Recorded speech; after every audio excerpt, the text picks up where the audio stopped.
몇 년 전에 우리 교회 눈을 치우는 제설기를 구입했습니다.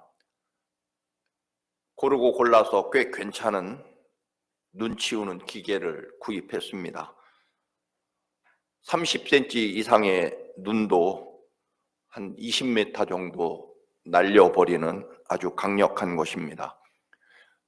이 이웃 주민들은 땀을 뻘뻘 흘리며 2-3시간 걸리는 이 눈 치우는 일을 저는 아마 빨리 하면 10분, 아마 한 20분 정도면 충분히 저 강력한 눈 치우는 기계로 눈을 치웁니다.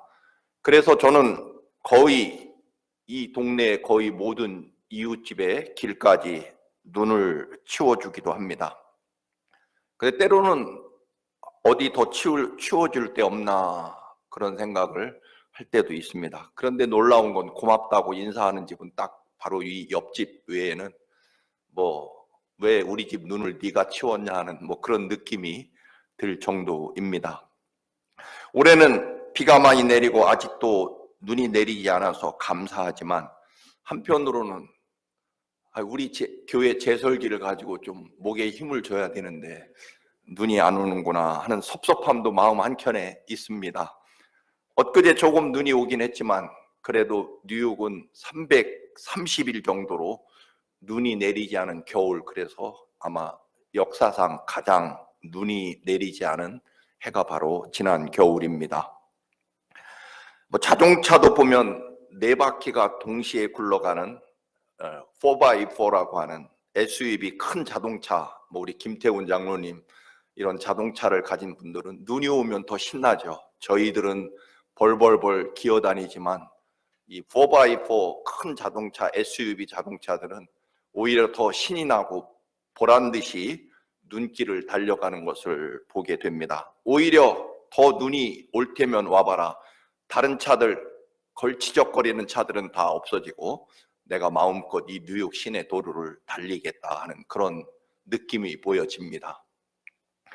여러분 중에 아주 비싼 캐네디언 구스 오리털 파카를 구입하신 분, 혹은 지난번에 아들이나 며느리가 사준 최고급 무스탕이나 아니면 밍크 코트를 가지신 분들은 올겨울이 한편 섭섭할 것입니다.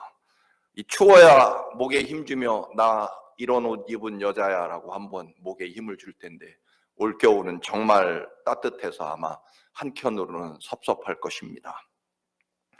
또 심지어는 어떤 부인은 비싼 독일 주방용 칼, 무슨 쌍둥이 무슨 칼이겠죠. 그걸 마음먹고 엄청난 돈을 주고 샀는데 이게 가끔 무슨 인류 주방장도 아니고 가끔 오이나 당근이나 감자를 썰 뿐 이게 별로 사용할 일이 없는 거죠. 이 비싼 독일제 칼을 써봐야 되는데, 그래서 이걸 사용하고 싶어서 안달이 났습니다. 어디 더 자를 게 없나 그러다가 시어머니가 30년 동안 기른 그 귀한 꽃나무가 잘 잘라지나 하고 잘랐다가 시어머니와 의절했다는 우스갯소리겠죠. 여러분, 어른뿐입니까? 장화, 아주 예쁜 장화를 이 어릴 때 아이에게 사주면 여러분 물 웅덩이 이런데 빗물이 고인 곳 거침없이 그 장화를 신고 그 웅덩이를 향해 뛰어들죠. 여러분, 나 이런 장화 신어서 끄떡없어 하고 웅덩이쯤은 우습게 여기고 아마 그 빗물 고인 곳으로 뛰어가는 아이들의 모습을 여러분 경험한 적이 있으실 것입니다. 물웅덩이에다가 덤빌 테면 덤벼봐. 왜 나 이런 장화 신었어. 그런 자부심이죠, 여러분. 사랑하는 교우 여러분, 하나님을 향한 우리의 믿음도 사실 이런 면이 있는 거죠.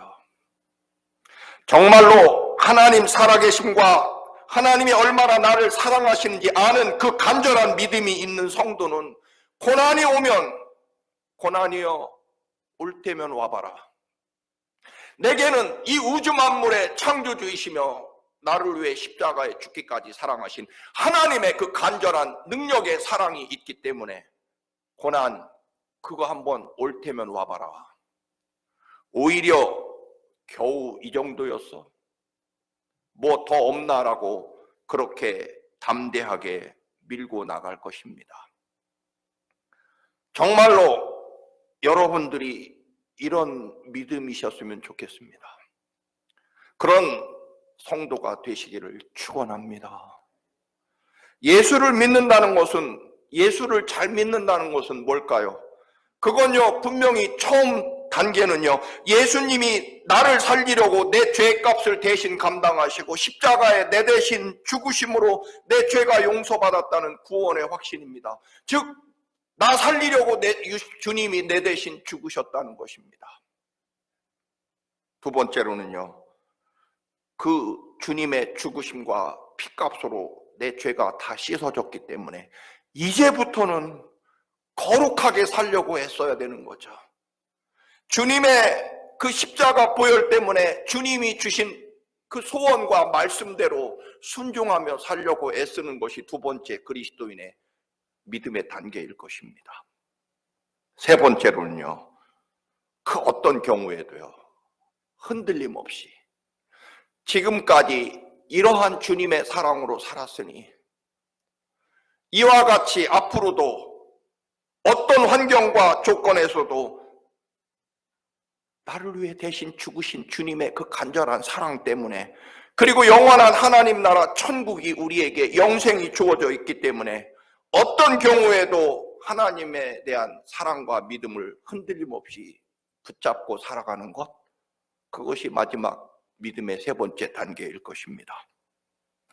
이 스쿠걸 목사님은 기독교란 인간의 영혼 안에, 인간의 삶 속에 하나님의 생명이 들어온 것이다라고 그렇게 말합니다.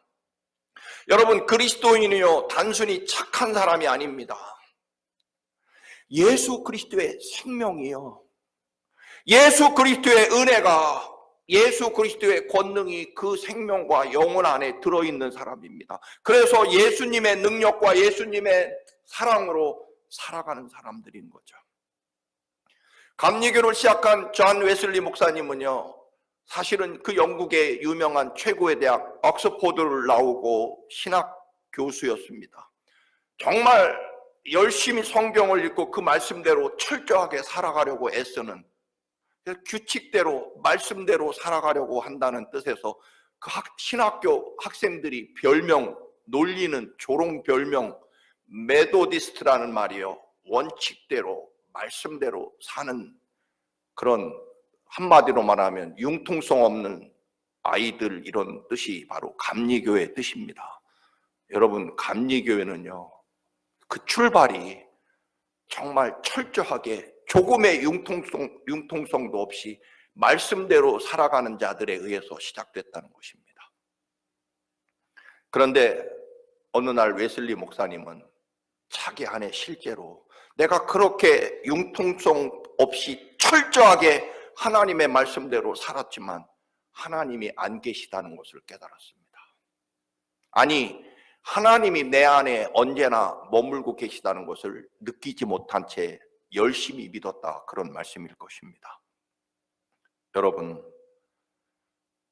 주님이 내 안에 생명으로 계시다는 것을 알지 못하는 것은 진정한 그리스도인이 아니라는 것입니다. 여러분 안에 주님이 생명으로 계신 것을 여러분 믿으십니까? 믿으셔야 됩니다.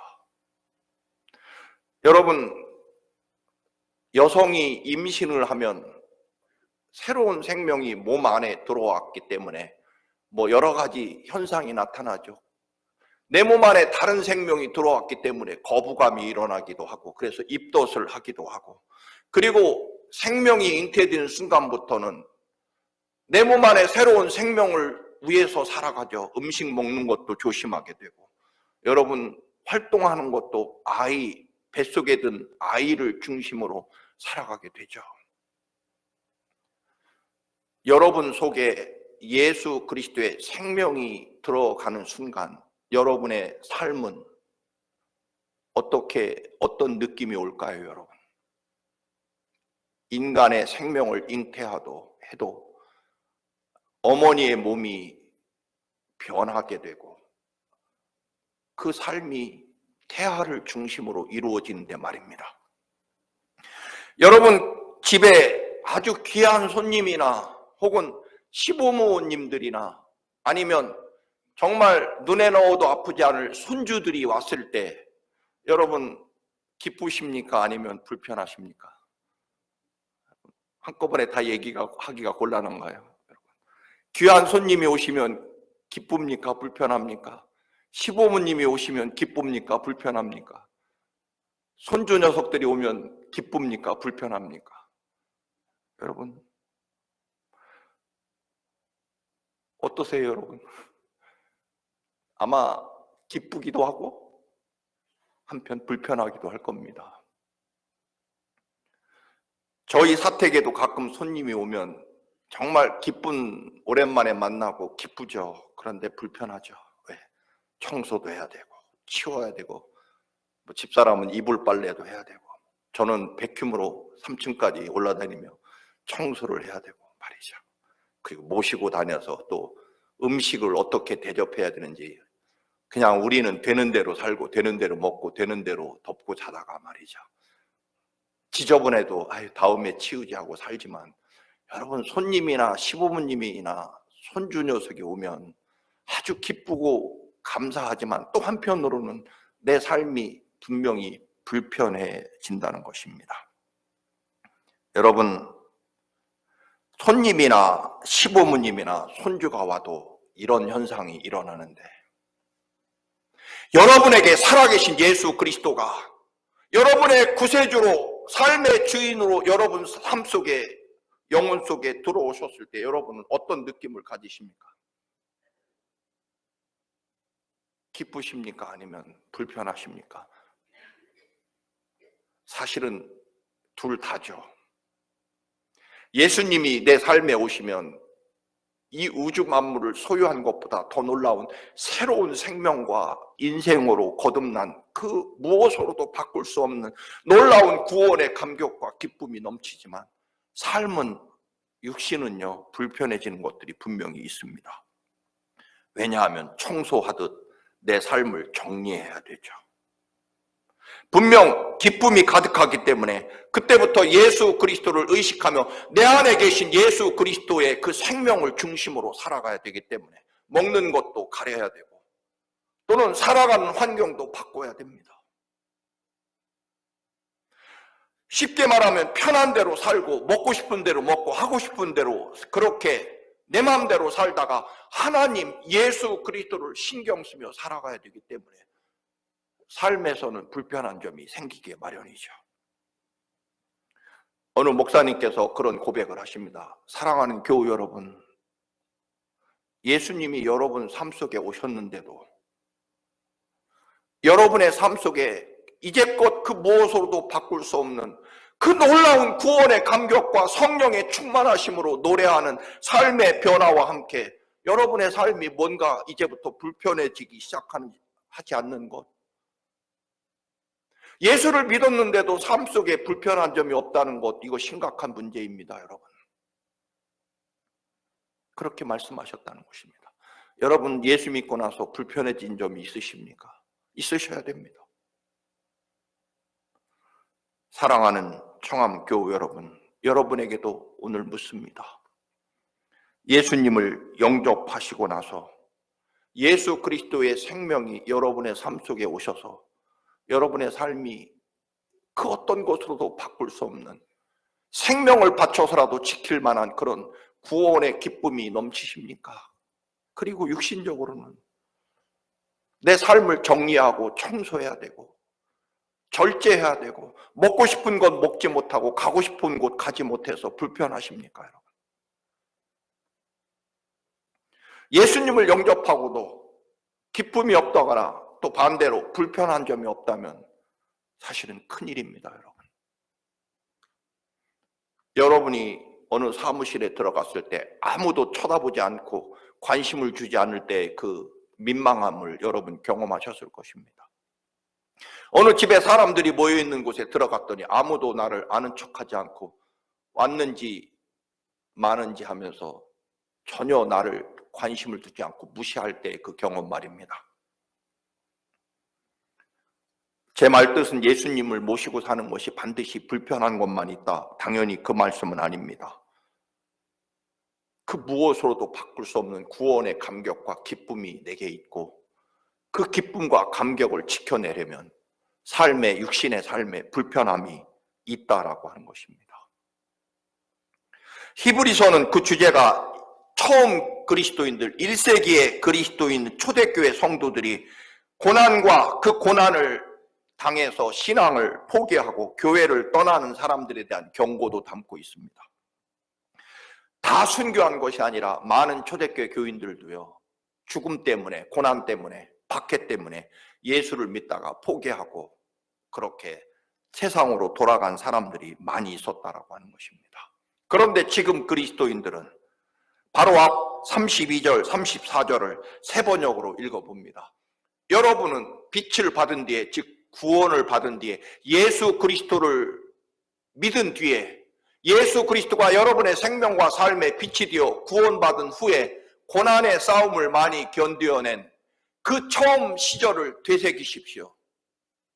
지금까지 지내온 것 주의 크신 은혜입니다. 그런데 여러분은 때로는 모욕과 환난을 당하여 구경거리가 되기도 하고 그런 처지에 놓인 사람들의 친구가 되기도 하였습니다. 여러분은 감옥에 갇힌 사람과 고통을 함께 나누었고, 또한 자기 소유를 빼앗기는 일이 있어도 그보다 더 좋고 영구한 재산이 있는 것을 알고서 그런 일을 기쁘게 당하였습니다. 빛을 받은 뒤에, 그리스도인이 된 후에 고난을 능히 이겨낸 여러분들이다, 그런 설명입니다. 초대교회 신앙의 선배들은 예수 그리스도를 영접하고 구원과 생명의 빛을 얻었지만, 기쁨을 얻었지만 삶의 불편함이 찾아옵니다. 베드로 같은 갈릴리의 어부들은 배와 그물을 버려두고 또한 가족을 버리고 거처할 곳도 없는 예수 그리스도를 따르게 됩니다. 초대교회 교인들은 자기 재산을 내놓았고 죽음과 혹독한 박해도 견뎌내야만 했습니다. 그러나 그들은 그 위험 속에서도 찬양과 기도와 감사를 절대로 멈추지 않았습니다. 진정한 그리스도인이라면 예수 그리스도를 모신 그 놀라운, 마치 어머니가 아이를 잉태한 그 구원의 놀라운 새 생명의 잉태에 대한 기쁨과 감격, 그 다음부터 느껴지는 입덧과 많은 아이를 잉태한 것으로 겪어야 되는 불편함이 동시에 존재한다는 것입니다. 이런 현상이 나타나지 않는다면 우리는 그냥, 웨슬리 목사님은 이런 교인들을 거의 그리스도인, 즉 almost 크리스천이라고 말합니다. 아직 그리스도인이 아니다, 그냥 거의 기독교인이다라고 표현하기도 합니다. 예수를 믿음으로 온갖 조롱과 비방, 환난, 그리고 직업을 빼앗기고 사회에서 추방되고 감옥에 갇히고 심지어는 끔찍한 박해로 목숨을 잃어버리기도 합니다. 예수 그리스도를 얻게 된 기쁨은 목숨을 내놓아도 비교할 수 없을 만큼 놀라운 구원의 은총이지만 결국 그 기쁨을 감당하기 위하여 삶의 불편함이 찾아왔다는 것입니다. 그러나 그것을 능히 여러분들은 승리했습니다. 그런데 오늘 본문은 그 고난이 한 번 승리한 것으로 끝나지 않는다는데 문제가 있는 거죠. 또다시 동일한 고난이 또 닥쳐올 것입니다. 여러분, 한 번 아프고 나오면 그 다음에는 다시는 그 병에 안 걸립니까? 그런 일은 없습니다. 예수 그리스도를 믿는 믿음으로 엄청난 고난과 박해에서 위대한 승리를 거두었지만 또다시 박해와 고난이 닥쳐온다. 그래서 35절에 그러므로 너희 담대함을 버리지 마라, 이것이 큰 상을 얻게 한다라고 말씀합니다. 36절에서는 이런 고난에 또다시 인내가 필요하다라고 말합니다. 인내라는 말은요, 기다린다는 말로 번역할 수 있을 것입니다. 하나님을 믿고 인내하며 기다리다 보면 하나님의 뜻이 이루어질 것이고 잠깐 후면 주님이 곧 오셔서 승리하게 될 것이라는 약속을 선언합니다. 그래서 38절, 39절 같이 읽습니다. 시작. 나의 의인은 믿음으로 말미암아 살리라. 또한 뒤로 물러가면 내 마음이 그를 기뻐하지 아니하리라 하셨느니라. 우리는 뒤로 물러가 멸망할 자가 아니요 오직 영혼을 구원함에 이르는 믿음을 가진 자니라. 아멘, 아멘입니다. 우리는 그리스도인은 어렵다고 힘들다고 뒤로 물러나거나 뒷걸음 쳐서 도망치면 안 된다는 것입니다. 하나님이 계시기 때문입니다. 나를 죄악과 죽음, 지옥의 형벌에서 구원하려고 내 죄값을 대신 갚으시려고 십자가에 내 죄값으로 대신 죽으신 주님의 그 죽음의 사랑이 있기 때문입니다. 그래서 하나님을 믿는 믿음의 사람은 이 믿음을 붙잡고 영원토록 믿음으로 살아야 된다는 것입니다. 무엇을 믿는 믿음으로? 하나님의 사랑과 은혜를 믿는 믿음이 그리스도인의 삶의 생명이다라고 하는 것입니다. 그런데도 우리는 어느새 돈으로 살려고 하고 지위로 살아가려고 하고 사람들의 칭찬이나 자기 욕망으로 살아가려고 하기 때문에 문제라는 것입니다. 그리스도인은요, 살아계신 하나님을 믿는 믿음으로 이기고 그리고 믿음으로 이겼기 때문에 앞으로도 어떤 어려움이 있어도 그까짓 것 겨우 이거냐 더 센 것 없느냐라고 하는 그런 담대함으로 뒤로 물러설 수 없다는 것입니다. 처음 우리가 주를 만났을 때 그렇게 그 구원의 은총을 기뻐하고 승리했는데 뭐에 그리 예수를 못 믿게 하는 요소들이 그렇게도 많습니까? 기분 나빠서 안 믿고 상처받아서 안 믿고 알아주지 않아서 안 믿고. 여러분, 예수 그리스도의 그 처절한 십자가 보혈의 사랑 앞에서 우리는 겨우 긁힌 상처나 또는 사람들의 칭찬 그런 것들로 뒤로 물러설 수 있느냐 하는 것입니다. 우리가 받은 사랑과 옛날에 경험했던 그 위대한 성령 충만함의 능력과 놀라운 기적의 역사로 우리가 믿음 생활을 이겨왔는데 겨우 이만한 일로 물러설 수 있겠느냐라고 하는 것입니다. 그리스도인은 영적 싸움에서 물러나게 되면 결국 실패하고 멸망하게 된다는 것입니다. 주님이 곧 오시니까 결코 물러서지 말고 믿음으로 여전히 살아야 한다는 것입니다. 주님은 변함없으시기 때문에 우리의 믿음도 변함없어야 된다는 것입니다.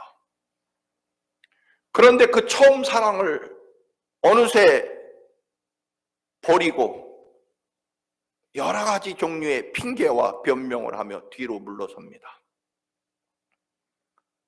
여러분의 삶이 얼마나 힘겹고 어려운지 분명히 압니다. 그럼에도 불구하고 여러분, 우리는 뒤로 물러설 수 없습니다. 그가 뒤로 물러서면, 즉 예수님이 우리가 뒤로 물러서면 내 마음이, 주님 마음이 기쁘지 않을 것이다라고 오늘 본문에 말씀합니다. 여러분, 열심히 자식 키워놨더니 조그만한 일에 넘어지고 이겨내지 못하고 좌절하고 절망하고 원망하는 자식 보면 부모로서 마음이 찢어지고 아프다, 그런 말씀입니다. 분명 어려운 시대입니다. 그러나 여러분, 절대로 물러서지 않는 믿음을 다시 회복해야 될 때입니다. 그래서 바울 사도는 빌립보서 3장 13절 14절, 여러분, 나는 뒤에 있는 것을 잊어버리고 앞에 있는 것을 향하여 몸을 내밀면서 그리스도 예수 안에서 하나님께서 위로부터 부르신 부르심의 상을 받으려고 목표점을 바라보고 달려가고 있습니다. 대표적으로 여러분, 육상 경기나 무슨 스케이팅 경기를 보면 결승점에 0.001초라도 먼저 결승점에 테이프를 끊으려고요, 많은 선수들이 결승점에 도달하면 0.01초라도 먼저 결승점을 통과하려고요, 온몸을 가슴을 내밀거나, 여러분 심지어는 스케이팅 선수들은 발을 쭉 뻗기도 합니다. 그 0.001mm라도 앞서려고 말이죠. 저 그림은요, 미국 대학 육상 경기대회에서 한 선수가 결승점에서 1등으로 들어가려고 가슴을 내밀기는커녕 온몸을 던져 팔을 뻗고 몸을 던져 결승점으로 날아가는 그런 간절함입니다.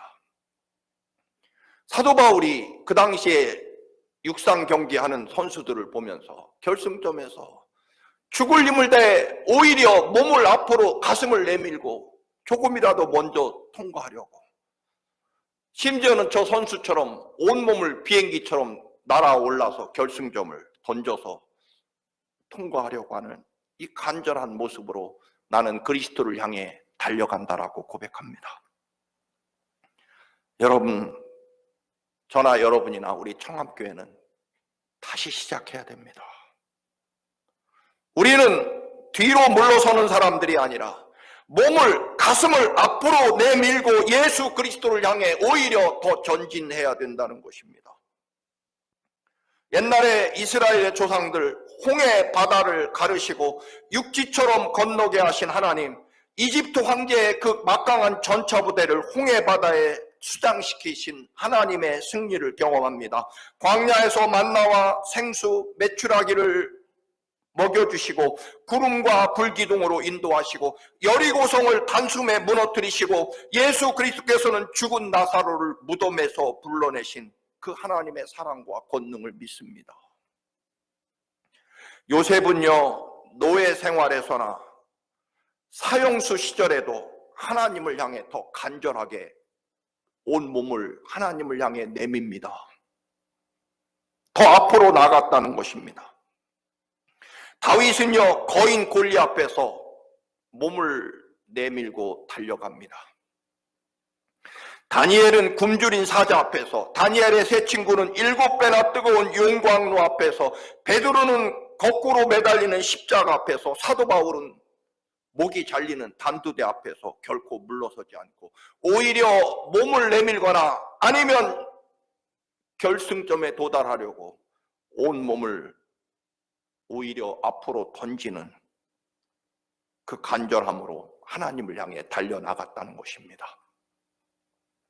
서두에 눈치운 기계나 여러분 장화를 신은 어린아이는 오히려 능히 웅덩이에 내 장화가 젖지 않는다는 것을 알기에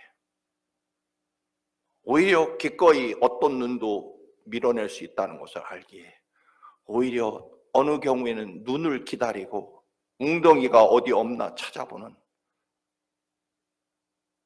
어디 더 없나, 원수마귀 사탄이 나를 얼마나 우습게 보았기에 겨우 이만한 일을 나한테 주고 나를 시험하나. 여러분, 세상 끝날까지 주님이 십자가의 죽음의 사랑으로 우리를 사랑하실 것입니다. 그리고 성령 하나님이 영원히 우리를 도우시며 우리와 동행하실 것입니다. 민수기 13장 14장에 보면 가나안에 12명의 정탐꾼을 보냅니다. 10명의 정탐꾼은 가나안 사람들이 우리보다 얼마나 덩치가 크고 막강한 군대와 성벽을 가지고 있는지, 우리가 가나안에 들어가면 메뚜기처럼 밟혀 죽을 것이다. 홍해 바다를 건너온 이스라엘이 이와 같이 예수 그리스도의 사랑과 하나님의 사랑을 믿지 못하고 메뚜기처럼 밟혀 죽을 것이라고 말합니다. 이집트의 황제를 물리쳐준 하나님, 홍해 바다를 가르시고 우리를 바닷속으로 걸어오게 하신 하나님을 잊어버리고 또다시 물러서게 됩니다. 여호수아와 갈렙은 뭐라고 말합니까? 하나님이 우리와 함께 계시기 때문에 가나안 사람들은 우리들의 밥이다라고 말합니다. 올라가자, 전진하자, 앞으로 가자, 가슴을 내밀고 하나님이 주신 약속의 땅을 향해 가자라고 외쳤지만 이스라엘 백성들은 메뚜기처럼 밟혀 죽을 것이란 말로 뒤돌아서서 뒤로 물러나게 됩니다. 가나안 땅 입구에서 말이죠. 그래서 그들은 40년 동안 광야에서 방황하다가 모두 죽음을 당하고 맙니다. 여러분, 물러서면 안 된다라고 오늘 말씀하고 있습니다. 하나님이 살아계시고 우리를 위해 십자가에 죽기까지 사랑하신 그 거룩한 사랑을 가지고 가슴을 내밀고 하나님 나라를 향하여 하나님이 승리하시게 하심을 믿으며 승리케 하는 그날을 바라보며 이미 우리는 옛날에 예수 그리스도께서 얼마나 우리를 사랑하시는지 그 놀라운 기적과 능력과 은혜를 다시금 기억해내며 물러설 수 없다는 것입니다. 사랑하는 교우 여러분, 우리는 영원토록 하나님을 믿는 믿음으로 살아야 됩니다. 근데 이걸 자꾸 잊어버리고 순간적으로 내 능력으로, 내 지식으로, 내 경험으로, 내 돈으로, 내 지위로 살아가려고 하니까 그 놀라운 십자가 사랑과 하나님의 능력을 잊어버린 채 내 판단과 감정에 따라 뒤로 물러가게 되는 거죠. 코로나와 이 어려운 시대에 저도 물러서는 마음과 두려움을 가지고 있습니다. 그러나 그럴 수 없습니다. 이제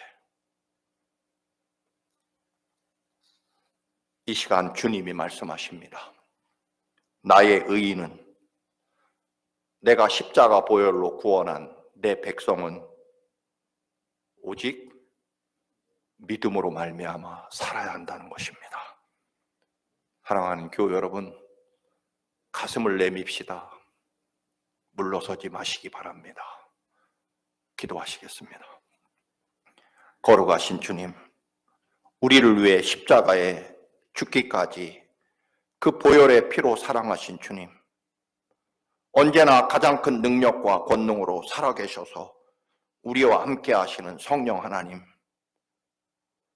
하나님의 구원받은 백성 오직 믿음으로 살게 하옵소서. 물러서지 않게 하시고 몸을 내밀고 주를 향해 하나님 나라를 향해 여전히 달려가게 하옵소서. 예수님의 이름으로 기도드립니다. 아멘.